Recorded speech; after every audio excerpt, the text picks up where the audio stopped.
हमारे यहाँ जो सीनियर विद्यार्थी होते थे यूनिवर्सिटी में, जी डॉक्टर साहब। तो जूनियर उनको अध्यापकों की तरह ही मानते थे।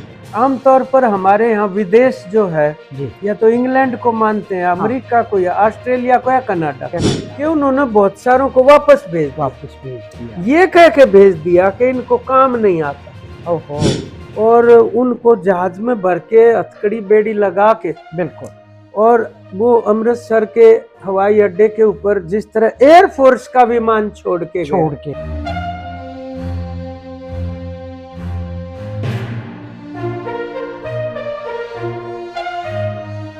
नमस्कार दर्शकों का स्वागत है भाई। आज आपको एक ऐसी हस्ती से रूबरू करवाने वाले हैं जो बड़ी मुश्किल से मिलते हैं। बड़े बड़े प्लेटफार्मों पे इनकी आवाज बुलंद होती है और बहुत सोशल कम्युनिस्ट विचारधारा के, और मेरे सबसे बड़े आदरणीय, मेरे हस्बैंड के भी सबसे आदरणीय डॉक्टर इंद्रजीत कामरेड हमारे साथ हैं। मैं पिछले कई दिनों से इनके पीछे पड़ी थी, डॉक्टर साहब मुझे टाइम दो, क्योंकि ये एक मुखर होकर ही नहीं बोलते, एक रास्ता होता है ना, जो एक ही रास्ता ये जा रहा है भाई, सीधा चला जाइए नाक की सीध में, वो बातें और वो विचारधारा इनके पास है। तो आज मैंने सोचा अपने दर्शकों को एक विचारधारा के साथ रूबरू करवाती हूँ। डॉक्टर साहब सबसे पहले तो आपका नमस्कार। आपका भी धन्यवाद और सभी दर्शकों को भी नमस्कार।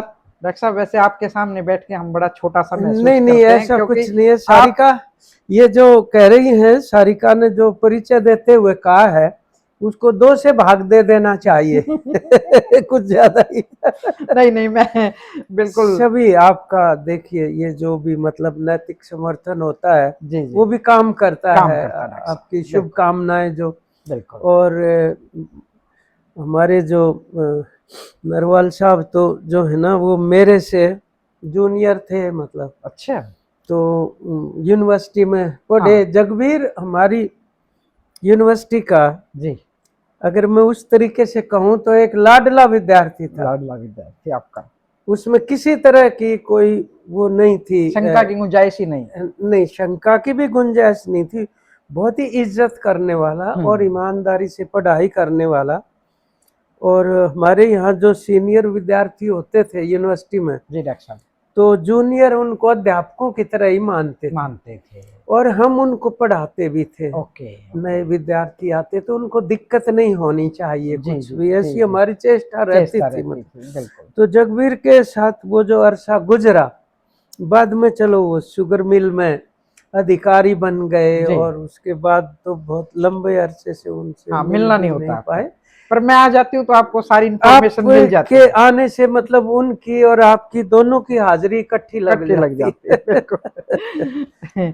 डॉक्टर साहब मैं कई दिनों से चीजें देख रहे हैं, बल्कि कई महीने से देख रहे हैं।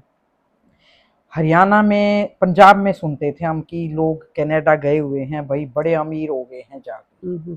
और अब है ना, पिछले कई सालों से हरियाणा में एक पैटर्न बन गया, एक पहले फैशन बन गया था कि भी विदेश जाना बहुत बड़ी बात होगी, लेकिन पिछले कई महीने से विदेश की जो हमारे जो बच्चे गए थे उनकी जो पिक्चर सामने आई ना, सच में बताऊं डॉक्टर साहब, दिल ले गया। सही बात है, सही बात। तो ये जो जाने का शौक और वहां जाकर जो काम और उनकी फिर जो वापसी, मुझे इन तीनों चीजों की जो ये इनकी परिस्थिति ऐसी क्यों बन रही है, क्यों शौक चढ़ रहा है इन बच्चों को, मुझे थोड़ा समझाएं इस बारे में। मेरी अपनी एक क्वेश्चन और आशंका है मेरी, तो मैंने सोचा मैं अपनी जो है ना वो एक जिज्ञासा होती है जानने की, आपसे बेहतर मुझे लगता है कोई नहीं बता सकता। असल में आपने जो शब्द यूज किया ना, जो शौक चढ़ा हुआ है, हाँ, ये पहले तो था शौक, ठीक है, अब शौक नहीं है, अब है एक तरह की मजबूरी। ओके, कि भाई उसके सामने भविष्य में बहुत बड़ा अंधकार है, ठीक है, वो जाए तो जाए कहाँ, इवन मतलब आजीविका कमाने के लिए भी। और आमतौर पर हमारे यहाँ विदेश जो है, या तो इंग्लैंड को मानते हैं, अमेरिका को या ऑस्ट्रेलिया को या कनाडा को। 4 मुख्य रूप से ये देश हैं जहाँ सबसे ज्यादा आकर्षित करता हमें वहां जाना। हाँ, क्योंकि वो विकसित मुल्क हैं, विकसित उस तरीके से। जी। और पिछले 1.5 साल पहले जी एक खबर छपी कि भारत जो है जी वो इजराइल में नौकरी के लिए यहाँ के जो कुशल मजदूर हैं, श्रमिक हैं जी, जिनको कौशल प्राप्त है, स्किल्ड को कहते हैं, ठीक है, उनको भेजेंगे। ठीक है। और उनका चयन करने के लिए इजराइल के अधिकारी आएंगे जी, और एमडी यूनिवर्सिटी रोहतक में इंटरव्यू होगा। अच्छा, अब ये खबर पढ़ के जी, हमें एकदम झटका लगा, सदमा लगा कि इतनी बड़ी संख्या में लोग आ गए वहां हाँ, इंटरव्यू देने, जी, जो ज्यादातर कुशल कारीगर हैं, वो लोग हैं जो हमारे देहात से उजड़ कर उनके धंधे जब चौपट हो गए, शहरों में आके बस गए। हाँ, और शहरों की चारों तरफ की बस्तियां लगभग वो हैं, और वो असंगठित क्षेत्र का मजदूर हम उसको कहते हैं, वो आ गए वहां। ठीक है। और उनको ये पता था कि इजराइल में लड़ाई है फलस्तीन के खिलाफ। लड़ाई तो क्या, आक्रमण है। तो जो फलस्तीन मूल के नागरिक तेल अवीव और इजराइल के दूसरे शहरों में काम करते थे, उनको पिछले कुछ वर्षों में वहां से बेदखल कर करके, अच्छा, इजराइल की सरकार ने एक नीति के तहत इधर गाजा पट्टी की तरफ धकेल दिया, और अब गाजा पट्टी से भी उनको बाहर कर रहे हैं। उसके ऊपर पूरी पर वो नियंत्रण करना चाहते हैं। यूएनओ के तमाम प्रस्तावों के बावजूद इजराइल परवाह नहीं कर रहा इस बात की। तो इसकी इतनी सी तो जानकारी है लोगों को कि चलो मान लो इजराइल का ताकत के हिसाब से फलस्तीन के साथ कोई मुकाबला नहीं, ठीक है। वो तो वो लोग हैं जो हाथ में पत्थर ही उठा सकते और कुछ है नहीं उनके पास। लेकिन कई बार ऐसी भी लड़ाई हो जाती है, जैसे इजराइल और ईरान की हुई, तो ईरान ने भी तो हमले किए ना, इजराइल की राजधानी। बिल्कुल बिल्कुल। तो इस तरह से एक अशांत देश तो वो भी है। अगर आप दूसरे देश को तकलीफ पहुंचाने में डालेंगे किसी न किसी तरीके से, तो आप अपने लिए भी संकट और तकलीफ को आमंत्रित कर रहे हो। ये मान के चलना चाहिए। बिल्कुल बिल्कुल। वहां पर भी जाने को तैयार हो गए हमारे नौजवान। और बाद में 5-4 महीने के बाद ये पढ़ने को मिला कि उन्होंने बहुत सारों को वापस भेज दिया। ये कह के भेज दिया कि इनको काम नहीं आता। ओहो। तो हमारे जो युवाओं का ये उदाहरण दे रहा हूं मैं, जो दुर्दशा इस तरीके की झेल रहा है आज, वो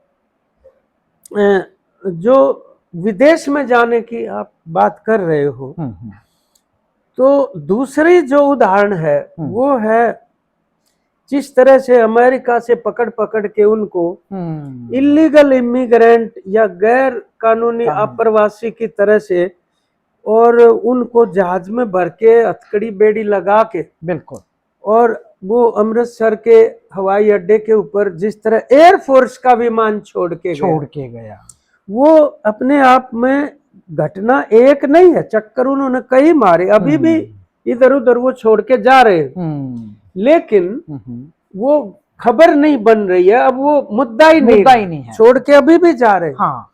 और वहां भी छिपते हुए फिर रहे हमारे कितने लड़के लड़कियां जो किसी तरीके से वहां गए होंगे जमीनें बेच के।